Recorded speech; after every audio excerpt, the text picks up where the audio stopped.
everybody.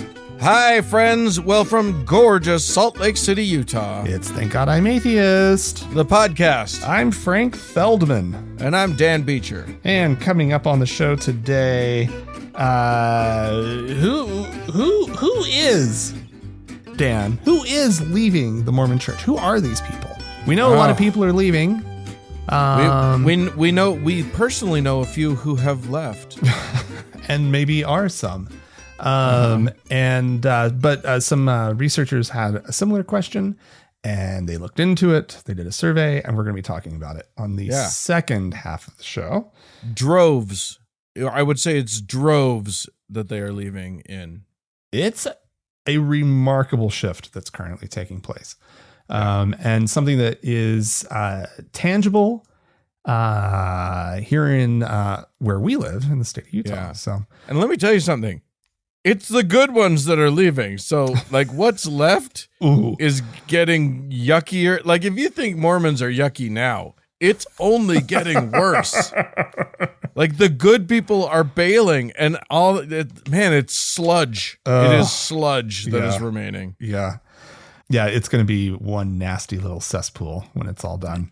Yeah. But speaking of that cesspool, this week, news came out that the Church of Jesus Christ of Latter-day Saints, the LDS Church, the Mormon Church. This is one of the few times when that appellation is important. Yeah, exactly. Right? Yeah, it's important to not just say Mormons or whatever. The Downtown Church, as I like to call it. They have announced, along with the Community of Christ, which has a less Mormon-y sort of name. They used to be called the Reorganized Church of Jesus Christ of Latter-day Saints. They dropped that back in the 90s, I think, maybe early 2000s, for Community of Christ. It's a smaller organization. The LDS Church has 17, well, they claim to have 17 million followers, and Community of Christ is about 250,000. Right. And the LDS Church has $265 billion in the bank. And as we will find out soon enough, the Community of Christ does not have that much, but they now do have a sizable amount of $192 million that the LDS Church, I was about to say gave them, exchanged with them as they purchased the Kirtland Temple in Kirtland, Ohio. It is now, for those of you not super familiar with Mormon history, this was, and God help you. I hope you're not. Like, your life is all so much better for it. I mean, it's fascinating. I would love to make a documentary about church history from like our perspective. Sure, yeah, because it would be like just wacky fun. Yeah, well, definitely not like we did not grow up with actual Mormon church history, but we definitely grew up with a version of it. Right. A building, though, that the Kirtland Temple is a building, though, that holds a very important place in all of the Mormon movements, the LDS, the Latter-day Saint movement's history. Yeah. Because it is the first temple. It was dedicated by Joseph Smith. And it was built before he had fully come up with some of his wackier ideas. And so it was built essentially as a meeting house, right? Right. A very important and sacred meeting house. It is the building, after all, Dan, where the Latter-day Saints, the Mormons, the downtown people, right? The big one. They believe this. Not all the Community of Christ doesn't believe this, but they believe that it is in the Kirtland Temple that Jesus appeared alongside Moses, Elijah, Elvis, and Prince. Yes, indeed. All the greats, all the big ones. Everybody showed up, and that's where Joseph Smith got the power for sealing couples for marriage for all eternity.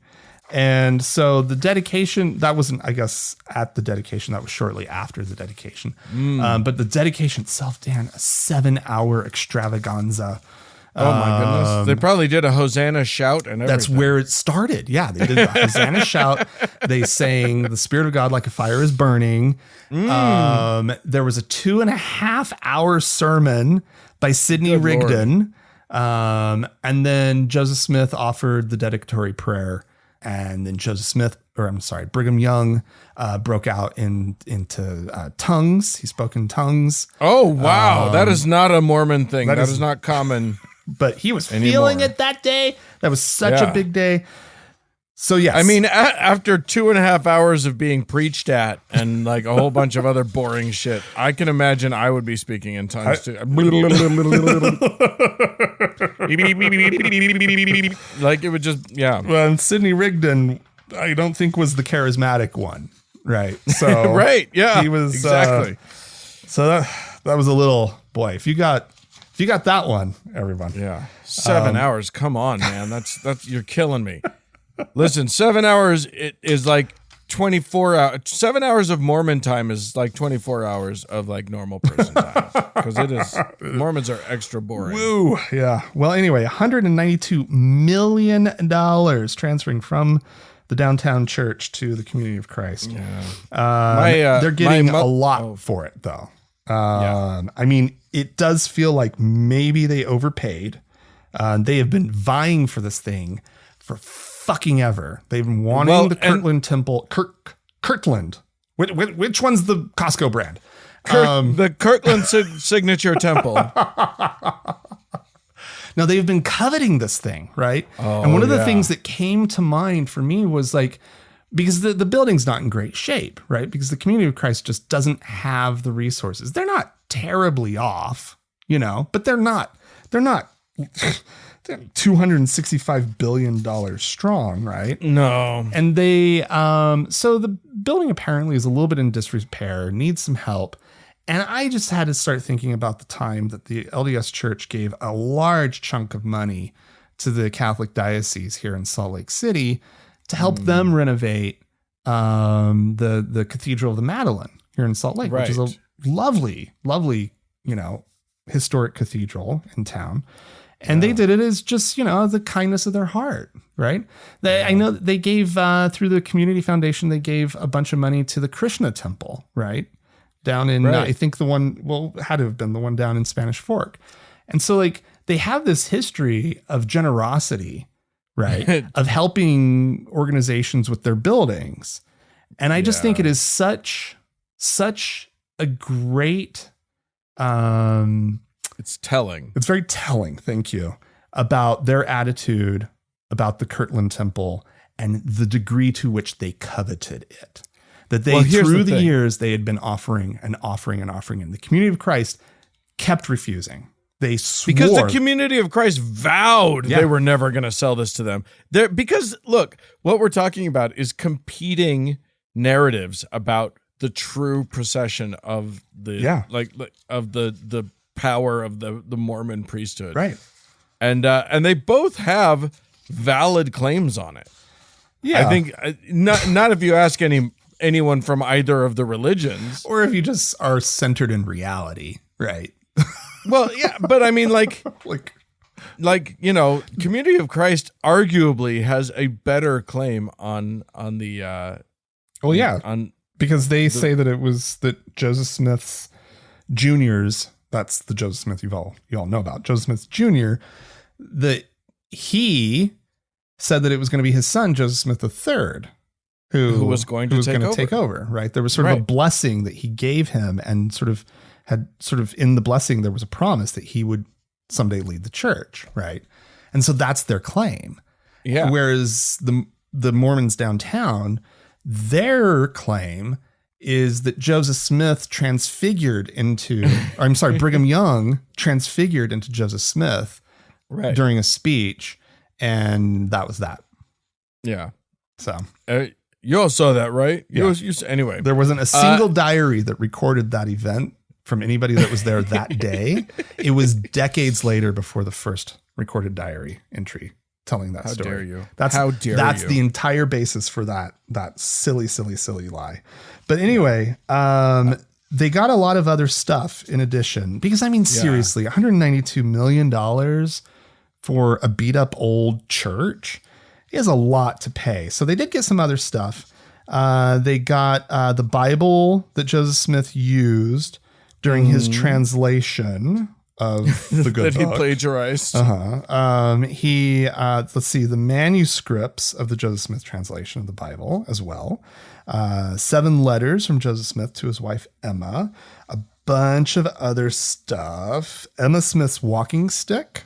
They got Emma Smith's walking stick. Emma Smith was a much more prominent figure in the Community of Christ than in the LDS Church. Yeah, so because she was the one that sort of got her son to be the big deal next prophet. Right. So, but the fact that they got her stick, the Mormons got the Community of Christ's stick is very big. And then a bunch of homes that belong to early members. They also got, it's called bear with me, the Red Brick Store, which is, I believe that's in Nauvoo. They got a bunch of stuff in Nauvoo. But that is the founding site of the Relief Society. And so that's a really big deal for the Mormons. Look, if you don't know Mormon history, none of this means much to you. But the fact of the matter is that, like, the Mormons have won. I think that what we can declare is that might makes right, and dollars, money talks, and bullshit walks, and they've got the money. They got the money. We've got oodles and oodles of it. And my very Mormon mother-in-law sent me a text that was like, I'm just so happy that this happened, and I just wanted, both my parents, my dad when he was alive was a Mormon historian, and she was like, it just made me think about your dad and how happy he would be about this, and I was like, actually, I didn't say this to her, but this whole thing makes me very sad. Mm-hmm. I was very happy that the Community of Christ owned those things, because it just stuck in the craw, and they have a right to it. Right. The Brighamites left. Right. So these guys have a right to it. And so it makes me sad. And I think it might have made my dad sad a little bit, but like, you have to understand that in the minds of Mormonism, more of like, boots on the ground Mormons, there's no, like, it's shocking that they didn't own this. I'm sure it would come as a shock to most Mormons that they didn't already own this, and clearly it's right. That this is a blessing from God. So there you go. And the good thing to touch upon the fact that it is.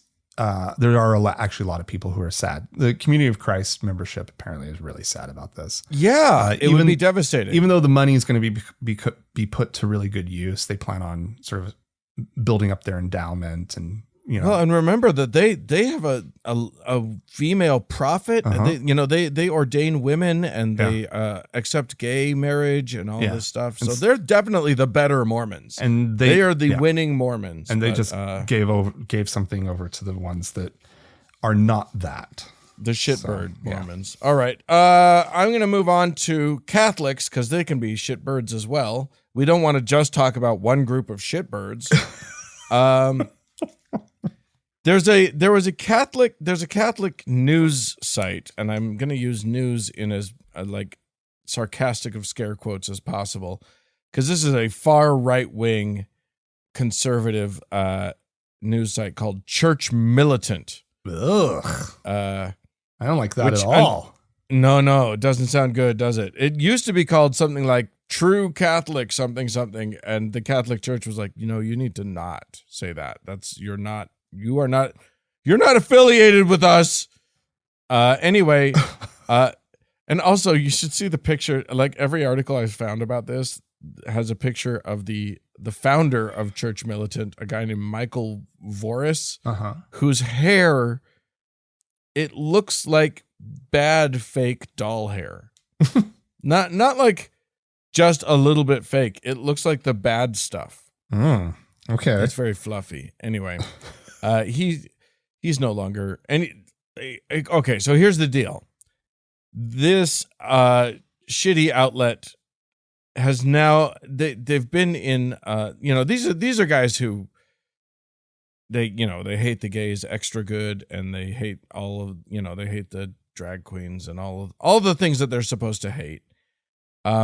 So much so that they publish they would publish all these articles that were really, really shitty. One of the articles involved a guy named Reverend Georges Dallaire from Manchester, New Hampshire, who is obviously a priest, and he sued for defamation because they were claiming a whole bunch of shit about him. Nothing that bad, except that like they were saying that he was very vindictive because he was suing the St. Benedict Center. Anyway, there's a whole thing. The article was later disavowed by this. It was so bad that it was disavowed by this organization. You know you're bad when you're disavowed by church militant. But that didn't stop him from suing for defamation. He's just won. So church militant they're going to have to pay him $500,000. Oh, wow. And they're shutting down. Wow. That's wow. Okay. Or at least that is what they have represented to the plaintiff as one of the stipulations of their thing. We'll see if it happens, but it's supposed to happen by the end of the month. So, all right. Well, that's very, very good. So fuck you, Catholic shitbirds. I'm sticking with shitbirds. Okay. Well, I've got some shitbirds as well, Dan. Excellent. This has to do with the Greek Orthodox Church. Which by the end of this story, I think you'll agree. Shitbirds.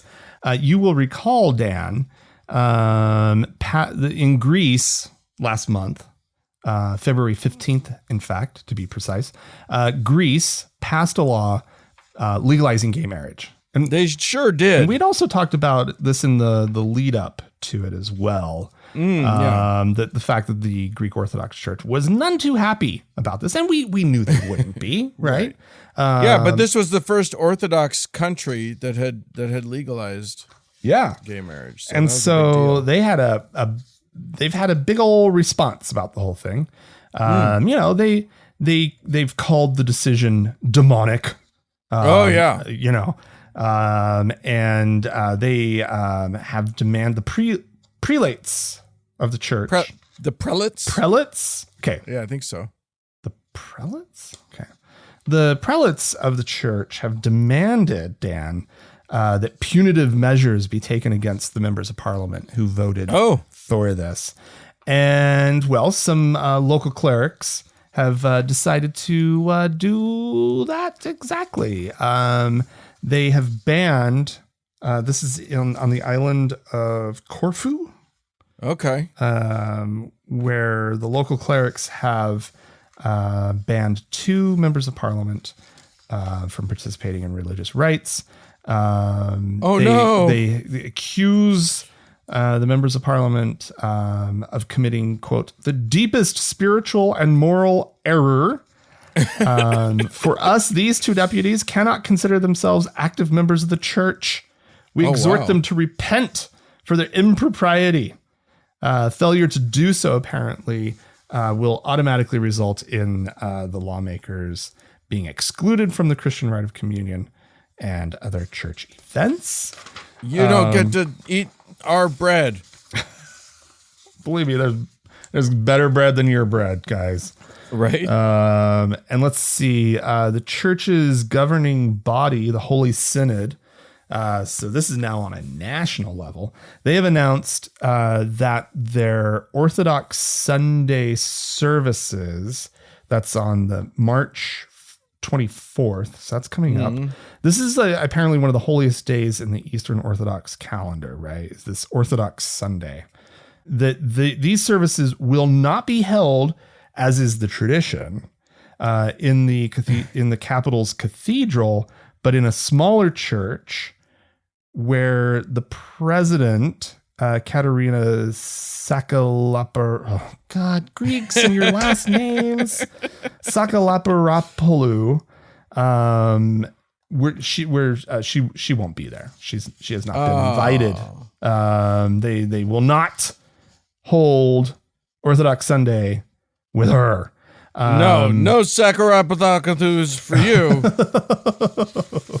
The top guy, I won't try to say his name, and other synod members also made it clear they would decline the president's invitation to a meal that is usually attended by the country's secular and spiritual leaders on the same day.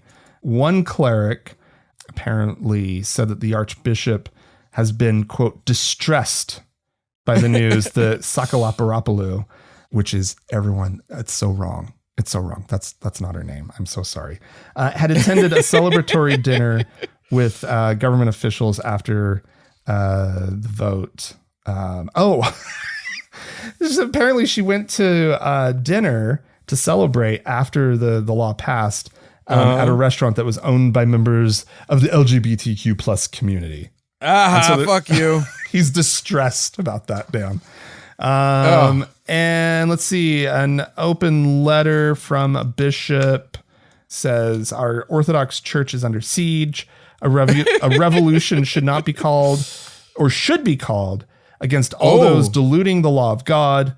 The protagonists of this moral crime, the Prime Minister of Greece and the 175 deputies in the Greek parliament should be excommunicated. Now, so here's the thing, right? They're saying our Orthodox Church is under siege.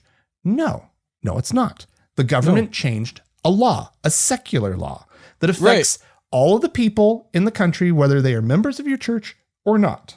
Right. And which, of course, basically everybody's Greek Orthodox, but regardless, there are those that are not. It is a secular decision. They didn't tell you have to do or don't do anything. Right. They are not attacking you. Right. Yes, they are. We got to call the shots before, and now we don't. And now they're not listening to us anymore.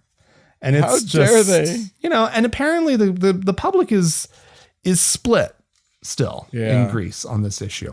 The fact of the matter is that it'll most likely go like it has everywhere else in the world, where gay marriage gets legalized, and all of a sudden it was by some narrow margin or whatever, and then all of a sudden nobody cares anymore. Yeah, everybody's just like, in the polling in the United States is super high on support for gay marriage, and this was a place where, I mean, it's inconceivable to me, right? Yeah. That 20 years ago, right, that this country would just be like, hey, yeah, fuck it, gay marriage. Who cares? Yeah, as a matter of fact, it's polling so fine that like they had to pivot from hating gays to like hating drag queens and trans people. So they had to rebrand their hate. They were like, oh shit, we're getting zero traction here. And so because everybody likes going to their nephew's gay marriage. Right. They're great. They're awesome. Yeah. And the Greeks they're going to do it up. They're going to have a great time. They're going to have literally big fat Greek gay weddings. Yeah. And it's going to be fantastic and wonderful. And so hats off. I guess I wasn't part of that episode where it was announced. That's right. But yeah, hats off to the Greek government for doing this, and fuck you, Greek Orthodox Church. So for being little crybabies about this whole thing. All right. Well, I'm gonna stay in Europe, but it's gonna be, brace yourselves. This is literally, I'm gonna throw out a trigger warning for anti-Semitism, just because it's getting bad out there, you guys. Yeah. And not just here. It is like on the rise very much here in the States, but I saw multiple stories that I just thought, it's a story that I'm seeing these multiple stories. And these are one-offs. These are little incidents where, like, for instance, in France, an assailant attacked, they're on the hunt, but an assailant attacked a guy in his early 60s. And it was very clearly just an anti-Semitic attack. The guy's Jewish and just got attacked for it, just got punched out of nowhere. Jesus Christ. In Switzerland, it's much worse. A 15-year-old went and got into an altercation with a 50-year-old man and What? stabbed him. What? So this kind of thing, just sort of random attacks on Jewish people is definitely going up and is very, very scary. Presumably it's to do with the stuff that's going on in Israel, though we've been seeing anti-Semitism on the rise here in the United States because the far right has pivoted back to the hating of Jewish people as like one of their, wedge issues. Yeah. So, That's wild. and that's been going on for a while now. It's only just now stopped being encoded in words like globalist and, George Soros. And, there were all of these sort of dog whistle anti-Semitic things.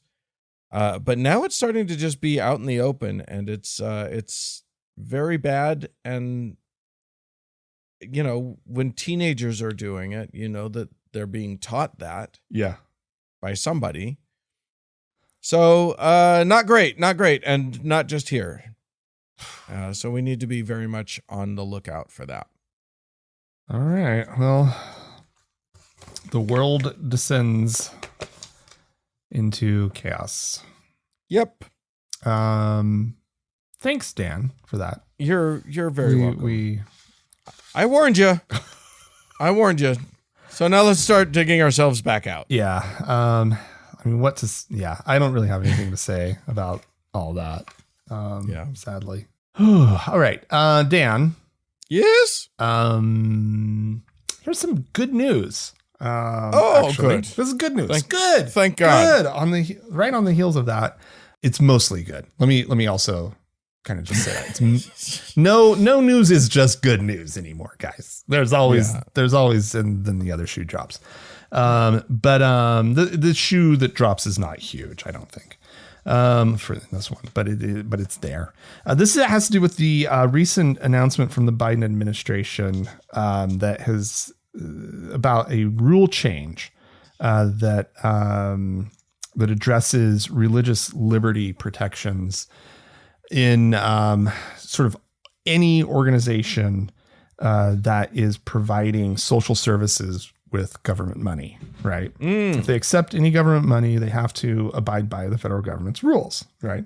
Yeah. Now, in this country, we have just outsourced our social services. Our social safety net is largely especially for the very poor or the very old, it's largely in the hands of just community organizations, which often are religious, faith-based organizations, right? Yeah, it's a very bad system. It's not the best way of handling all of this. But I mean, this is like food banks, shelters, elder care, domestic violence, and homelessness issues. All those things that governments should definitely be in charge probably be involved in. But anyway, they have issued a rule that it will now help people who are receiving aid from any of these faith-based service providers that ensures that the providers cannot withhold help based on religious affiliation, for one,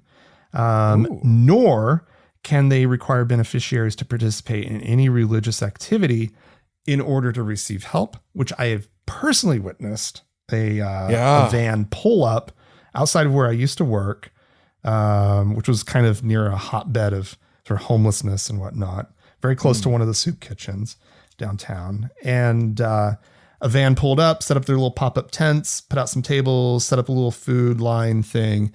And then people were lining up, and before anybody could have anything, preacher stood in front of them all, gave his little 15-minute spiel, made everybody pray, and then they could get food. Right. So they can still do that. They just can't also take government money. Right. Yeah. And it's possible that this was just 100% just donations from their community. But it is something that religious groups feel like it is within their right and authority to push their religion on people who just desperately need the services that they're providing, like food or shelter. Well, Frank, I think what you're not thinking about is what is the point of helping other humans if you're not drafting them into your team? If you're not getting, listen, there's some quid pro quo here, guys. What am I getting out of this? Is what I want to know. When I'm helping somebody, I got to know what's in it for me. Yeah. Apparently, some of these religious freedom protections, not all of them, but some of them were rescinded by the last guy.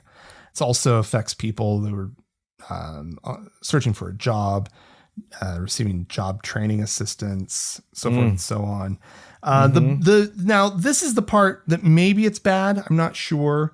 It doesn't seem like, I don't really care, but it is, I guess, the bad part.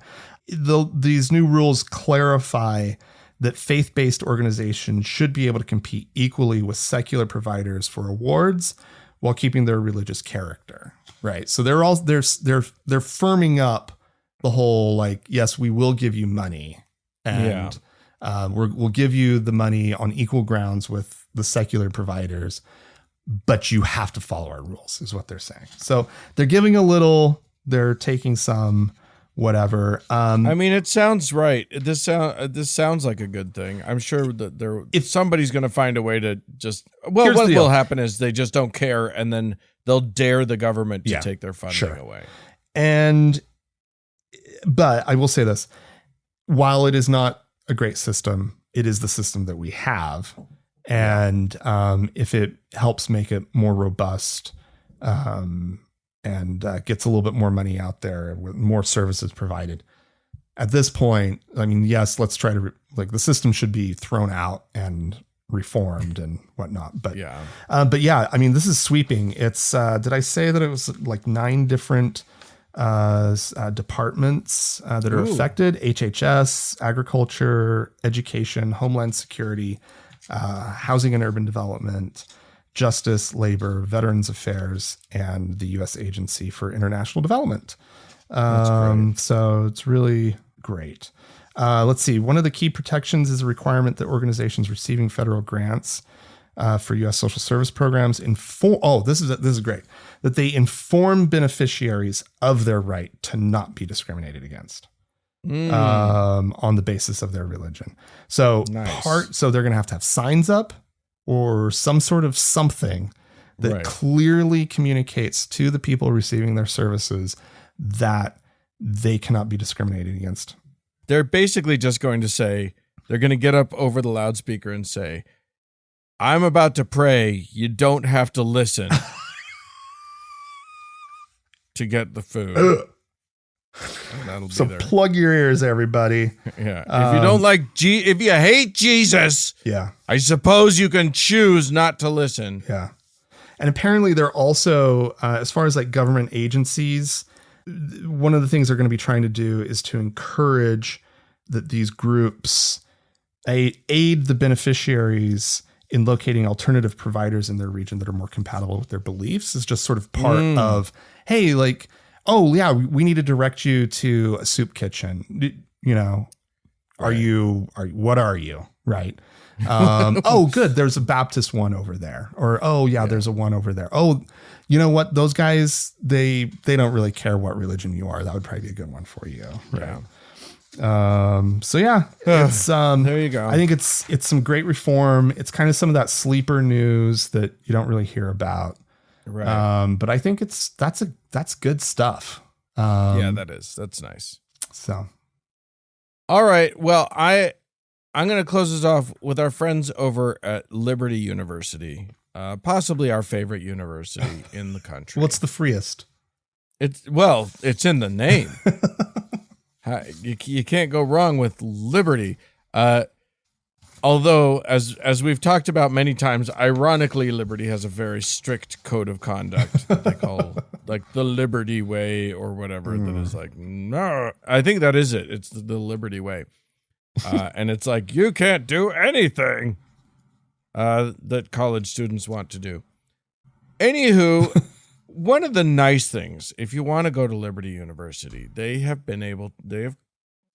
said for years that they are one of the nation's safest campuses. You know, there's 15,000 students there in Lynchburg, Virginia, and you can feel comfortable sending your child there because they're one of the safest. Or are they? It turns out that when you only have one police officer on duty for 15,000 students, and then when things are reported, you shame the victim and then do nothing to the perpetrator, and then you don't report it as a crime in your crime statistics, it turns out maybe you're not as safe as you were claiming. They were very, very naughty. And unfortunately for them, we have a little thing called the Clery Act, which is a law here in the United States that basically requires colleges and universities, again, and this is a thing just like your story, where it can really only have this effect on colleges and universities that receive federal funding.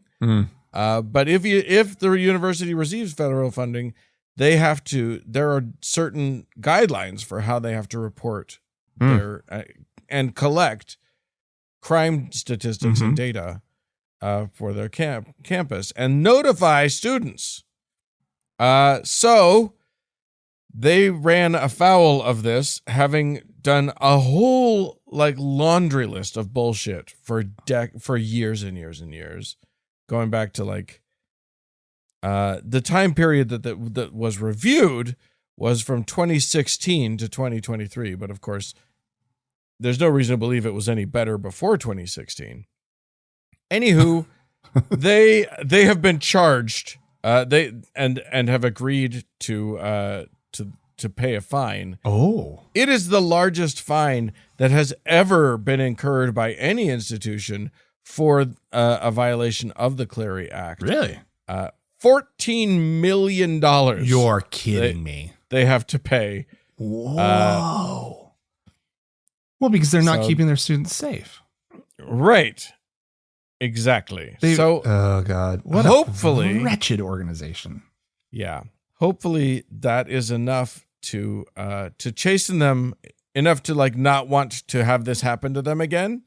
And maybe they'll actually start taking the safety of their students seriously, which would be great. They're going to hire another police officer. Yeah, they're going to have two of them and round the clock.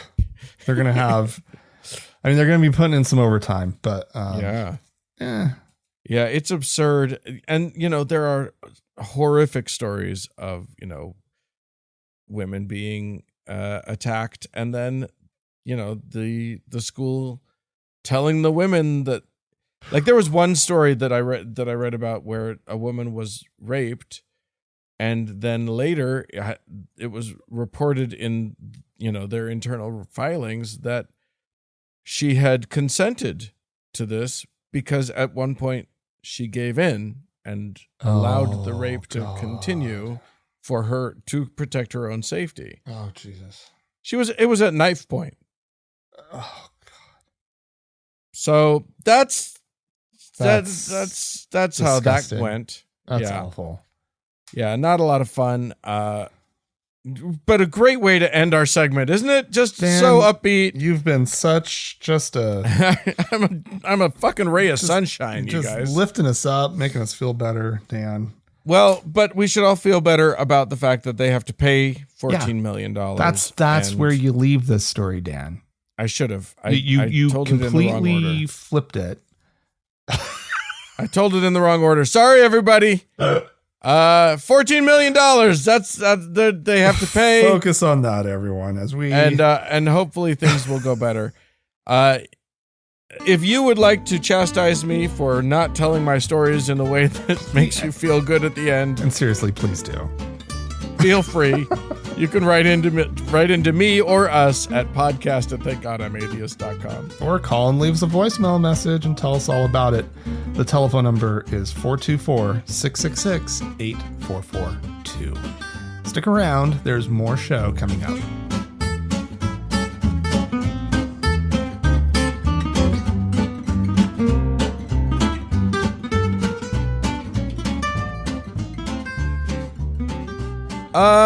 Now, Frank, you remember earlier in the show how I did a trigger warning for anti-Semitism? Yes. Let's keep that in place, if you God. please. Damn. As we delve into the rantings of one Stu Peters, right-wing broadcaster extraordinaire, who I just want look, it's important that we have sort of the state of the union we have an understanding of where the right wing is right now, and I think this is it, unfortunately. So let's hear what Stu has to say. All right. About what might be going wrong in our country.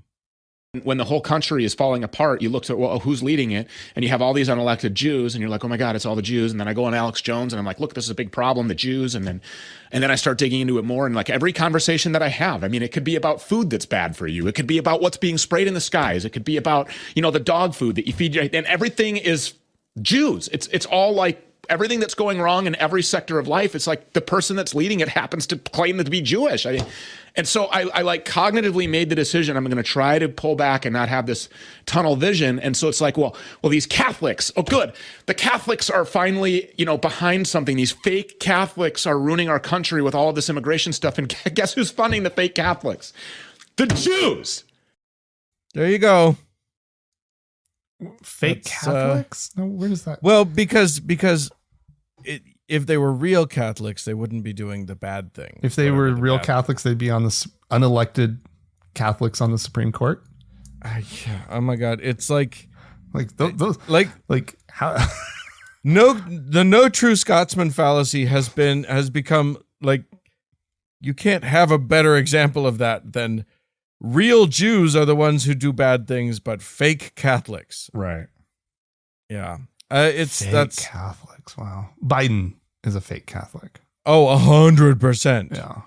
But apparently funded by real Jews. Ugly. It's really, yeah. No, it's really awful and terrifying. The freedom that they are feeling to say this. I mean, they always were free to say it, but the actual social freedom, right? Yeah. That kind of freedom. I'm starting to believe that this internet thing wasn't a good idea. I would turn it back. I would turn it back. I would say keep the internet, throw out everything Facebook and beyond. Like Friendster? Friendster was fine. Friendster, I never saw anything anti-Semitic on Friendster. Yeah, it would have turned there. It would have gone there. You can't hold it back. You could only have 8 friends. Oh, really? No. You could only post 8 photos. That's what it was. You could have a bunch of friends. You could only post 8 photos total. That's really funny. Yeah. Well, they had, they had a limited number of servers. Hard drives just weren't what they are today. Yeah. It's true. Yeah. All right. Since we're all depressed anyway, I'm just going to start with a difficult email that I think we need to address, and then we're going to go on and it'll be fun after that. Okay. And this is from Trini, who wrote in to say, hi, I would love to hear your thoughts on this. And she's sent us an article.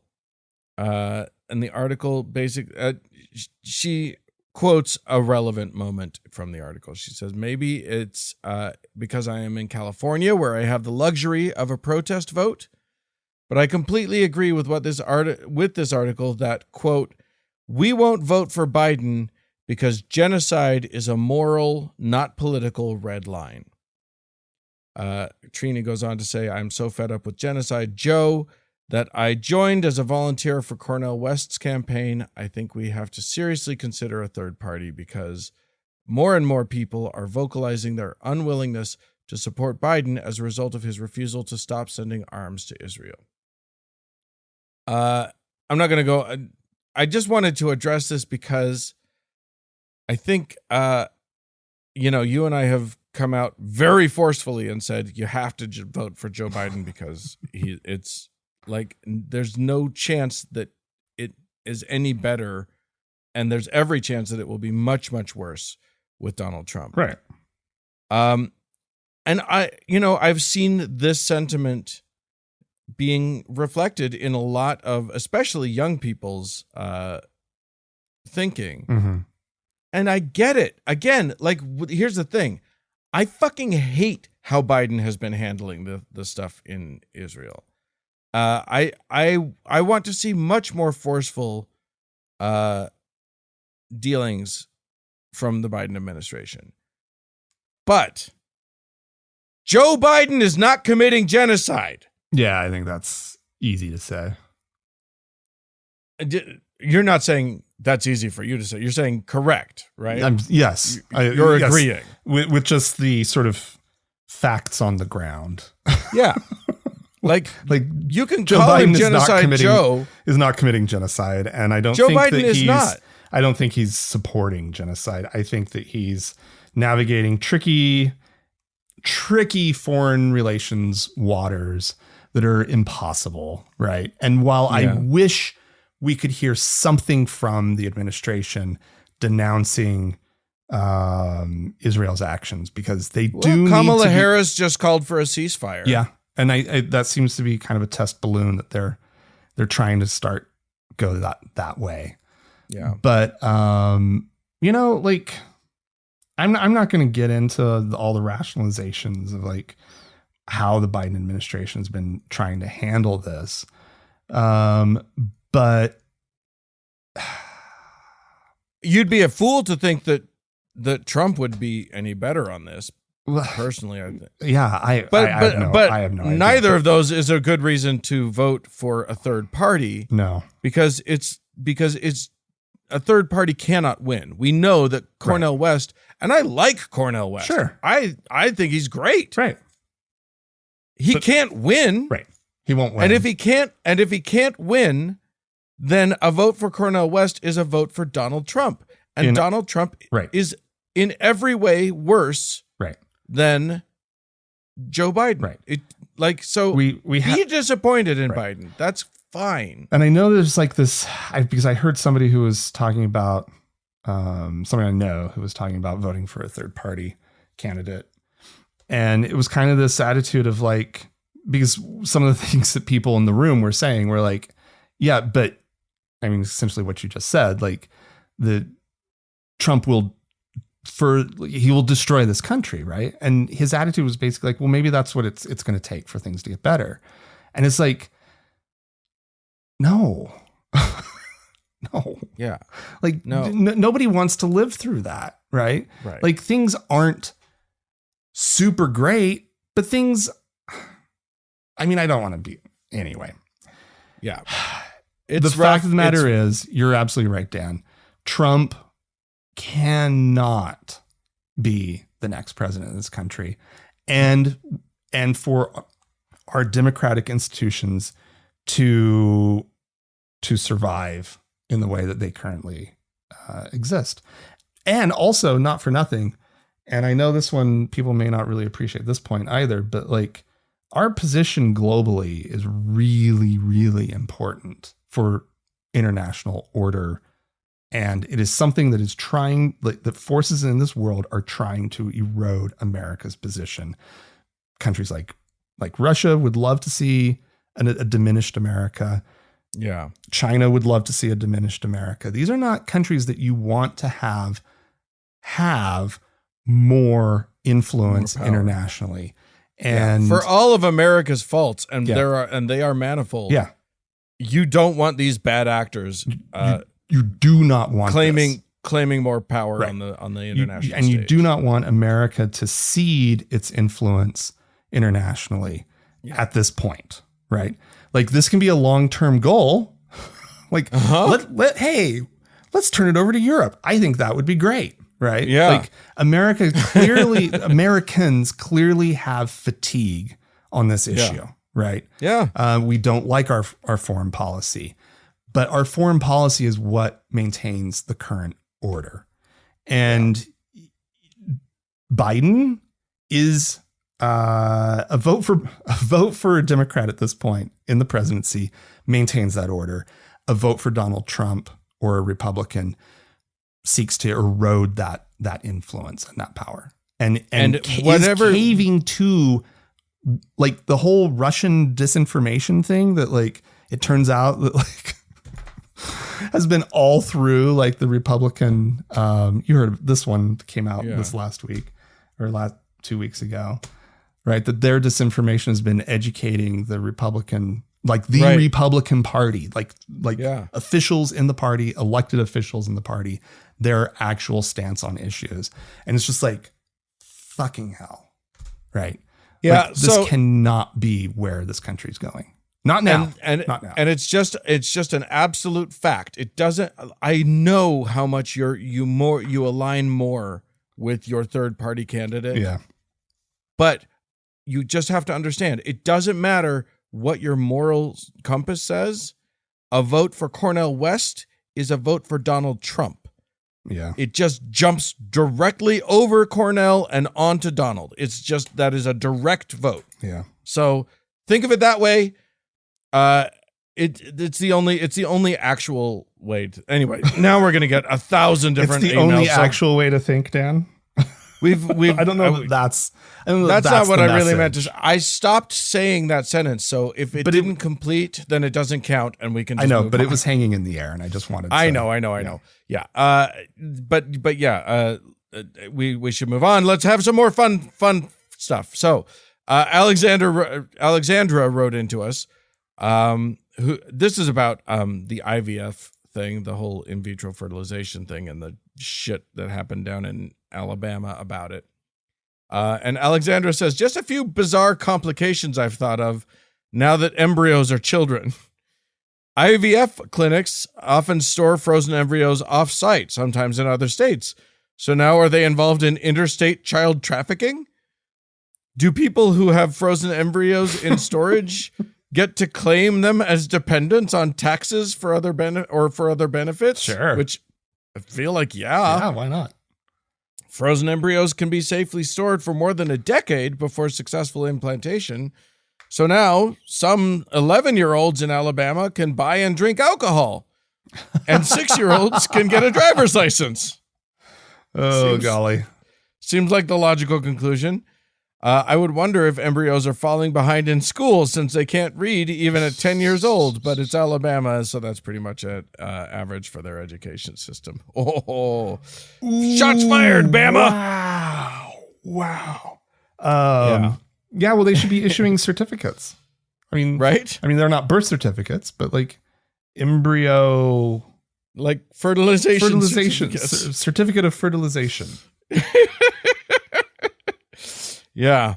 It's the absurdity abounds. Yeah. And I like those ones that you pointed out, Alexandra. Craig wrote into us to say, hi, Frank and Dan. I just finished episode 634, Mormon Swingers. Do you remember that one? Yeah, that was a good episode. And you mentioned that you wanted to hear other experiences with others swinging. Oh.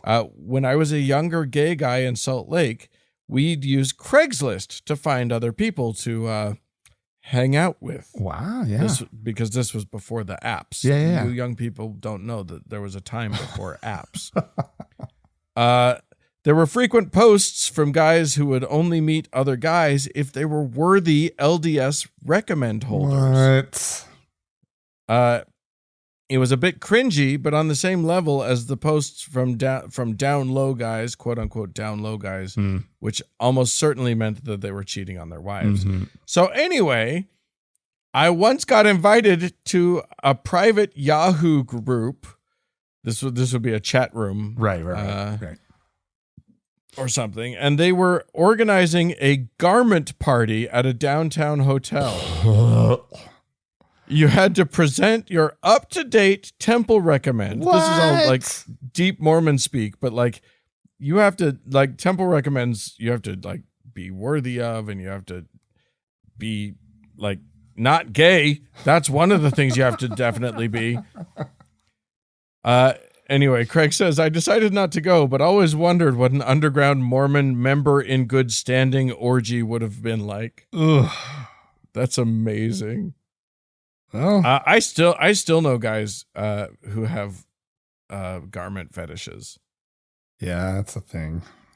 It's totally a thing. It's one I do not share. I don't get it. No, they're not attractive at Oh no. all. It's the ugliest of all of the underwear, for sure. Yeah. It is the least sexy underwear known to mankind, but I think it's what it represents. And I guess think fetishes aren't always about like just looking good, but no, it's about defiling something sexy, something pure. I don't know. yeah, I'm still not there. Still not there. I think they're so gross. I'm just like, Yeah, for sure. So you've given up your membership to MormonBoys.com. Yeah, I mean, It has lapsed. yeah, I let it lapse, I guess. Oh, that sucks. Yeah. I wanted to shout out really quickly. Every now and then, you know, a lot of you, my lovely listeners, thank you so much, have left kind reviews of our show on iTunes and whatnot. Warren the dog recently did a very lovely. I'm just going to read it to you, Frank, because I don't know if you know it, but this Warren the dog said, I left for a bit thinking I had too many subscriptions. I would rather give up Netflix and Amazon Prime. I'm back and I'm telling everybody. Oh my God. That's awesome. So that's very sweet. If you haven't yet given us 5 stars and left a review, you're welcome to. It just so you know, we read them. It means something to us. It's very nice. Yeah. So there you go. All right. We got a couple people to thank. I'm going to start us off with someone who is a former and now once again subscriber over on PayPal. Marcy, who is a deacon in our magic powers priesthood. So thank you so much, Marcy, for that. If you, friends, would like to be one of our patrons, or if you can afford to give us a little bit of your coin, just chuck a coin for your Witcher, go ahead and go over to thankgodimatheist.com/support. I don't know. Find the support tab, click on that, there's no slash on that one. It's just good. Find the support tab on the website and click on it. And then sign up, and it's easy. And then forget that you're doing it, and then give us money for the rest of our lives. Woohoo! And I think that's the right way to go about it. Well, as long as we're posting episodes. Yeah. And we got one more person to thank. We do indeed, Dan. We have our top donor, our Lord and Savior, Davis. More show coming up.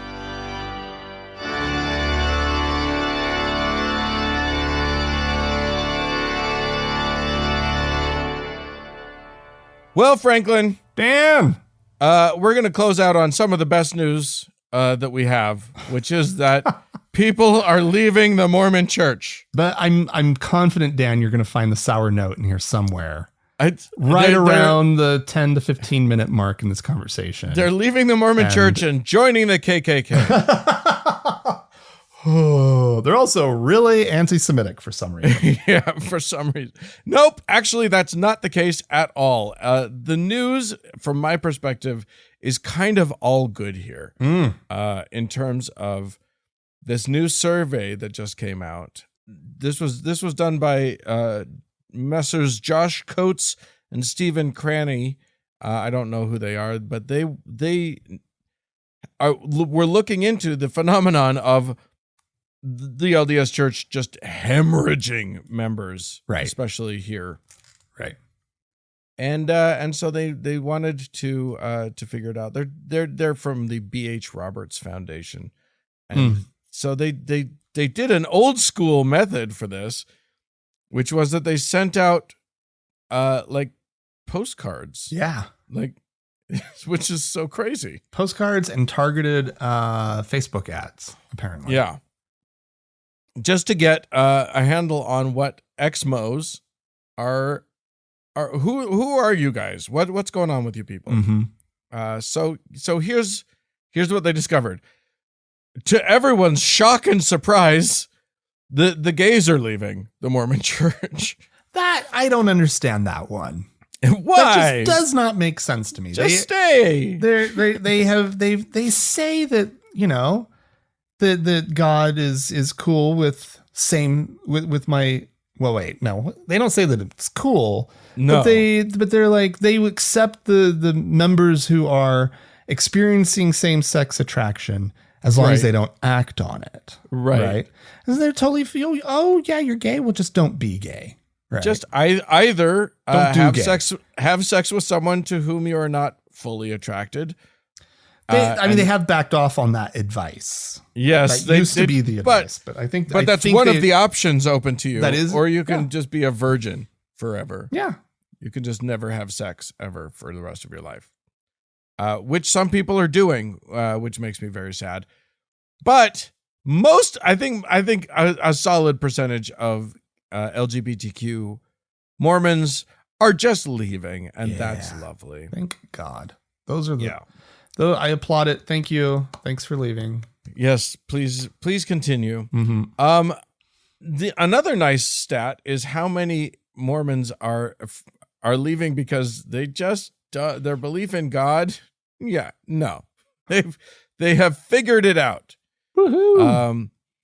Among believing members, or among regular attending members of the Mormon Church, fewer than 20% claim that they even doubt God at all. But among those whom have left, well over 20% are full-on atheist. Amazing. So over 40% are either atheist, claim to be atheist or agnostic. With Amazing. yeah.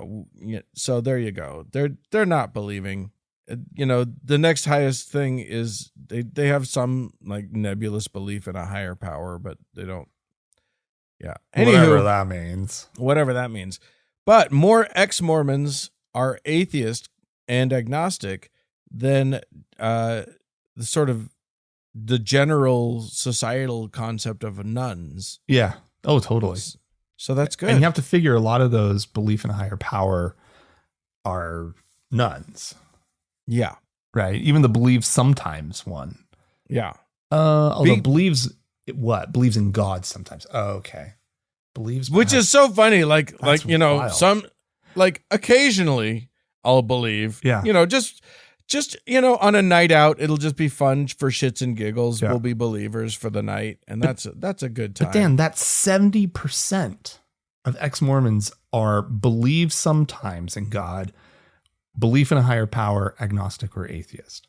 That's a phenomenal number of just people who are unsure and really don't care that much, to be honest. Yeah. Right. Which is great. Yeah. They're not going to another church. Yeah. Not believe sometimes. And you guys, you and I have been saying this for a while, that ex-Mormons, unlike other, like if you're in another religion, there's lots of religions where if you want to leave that church, you go and you find another church. Sure. That is not what happens for Mormons. Yeah. Like if you're Baptist, let's go try Methodist for a minute. Right. Yeah. Yeah. I don't like how they're doing things. I don't like, this place. So I'll just, maybe Catholics are good. I don't know. We'll give it a shot. But yeah, no, Mormons, I think that like it's your high demand groups, the Mormons, the Jehovah's Witnesses, probably even like the Seventh-day Adventists, Yeah. We kind of all get grouped in together a lot, I think, and some of this Fairly. kind of stuff. I think that's fair. Yeah. To group them together. Sort of as far as like the effects that the belief in these groups have sort of on the psyche and leaving the group and how difficult that can be. And, and yeah, like when you're done with it, you're just like, yeah, fuck it all. Right. Like, no way. Well, Obviously, I also believe that it was like I remember kind of having the thought of like, well, but if like I had been taught that all the other beliefs were just such bogus bullshit, right? Right. My entire life that I kind of was just like, well, why? They're all bogus bullshit. Like, why would I even care to like go see what any of them have to say, right? Like, I was already so primed that the others are all so wrong. Yeah. So So other findings about who's leaving the Mormon Church, it's good people. It turns out, in that when you look at how they sort of relate to the rest of the population on moral foundations, they're very high on the morality of harm versus care. They're more. That's a very important. Those are very important concepts to the ex-Mormons. Whereas current Latter-day Saints, they're quite low on that. X's are into fairness and reciprocity, when current Mormons much less so. But current Mormons are very into, and by the way, these line up pretty directly with liberal versus conservative. Mormons are very into in-group and loyalty, which obviously former Mormons are not. Right. Mormons are very into authority and respect. Another thing that lines up with conservative thinking. And the ex-Mormons don't believe in that. And then the current Mormons very into purity / sanctity. And of course, that is not a value that we ex-Mormons share with them. No, I don't think so. Yeah. The ex-Mormons, there's a bunch of other things. They have smaller families. They're more likely to get divorced and whatever, because there's not the societal prohibition that Mormonisms have. Right. Many say that they left the church because the church's history is obviously bullshit. Right. What? So, I mean, Joseph Smith was lying? He didn't actually translate the Book of Mormon? So these assholes claim. Brigham Young was a giant racist? Yeah. Huh. All right. And the Book of Mormon is like a nonsense book? Filled with racist ideas? Yeah, exactly. Yeah. Yeah. And the best one is that the vast majority of them, and we're talking 82%, just on the highest thing, are 82% say they are very unlikely to ever return to church. 10% more say they are unlikely. So that's 92% who believe it is unlikely, and most of them very unlikely that they would ever go back to church. Unbelievable. I mean, actually, I do believe it. Like, once you're out, it's just like, no, why would I ever go back? The very likely to return, 1%. I like that. Yeah. 1% likely to return, 1%. Yeah. 2% think that they'll go back. Which means that they're probably not really out. They're just, they got too bored for a while and they've never thought about it much anyway and didn't care about it. And they'll just probably go back at some point. Well, so the narrative amongst active Mormons about why people leave, at least this used to be the case, probably still is a strong, train of thought, is that the people leave because they're offended by something. Yes. Right. Those that 1% very likely, 1% likely, that's your offended group. Yeah. Right. Because that is a thing, right? A nasty, sure. I remember I've encountered people who were offended by the bishop. Right. Yeah. But it's usually because the bishop was a conservative douchebag and they were a little bit more of a moderate. Right. But nonetheless, these are amazing numbers. I love them. I love them, Dan. Yeah, it's good news. And it is a much higher demand religion than many in the US. So it's not going to track out exactly like everything else. But when you play it out, when you look at the trends in the United States and, Europe and some other places, the trends are all going in the right direction. Yeah, they're great. Woohoo! So there you go. On that happy note, we'll end the show so that Frank can't yell at me again. If you would like to tell us your whatever you are story, please feel free to reach out to us. Podcast at thankgodimatheist.com. Or call and leave us a voicemail message. We'd love to hear from you. The telephone number is 424-666-8442. Yeah, go to the Facebook page, facebook.com/TGI Atheist, and click the like button. And if you'd like to join one of our members-only lounges, you can do so by going to our website, thankgodimatheist.com/members-only. Yeah. Thanks so much to the Red Rock Hot Club for the use of their music. And thanks to Gordon Johnston for the use of his music. And thanks to all y'all for tuning in. We sure do appreciate you. Thanks so much. Bye-bye.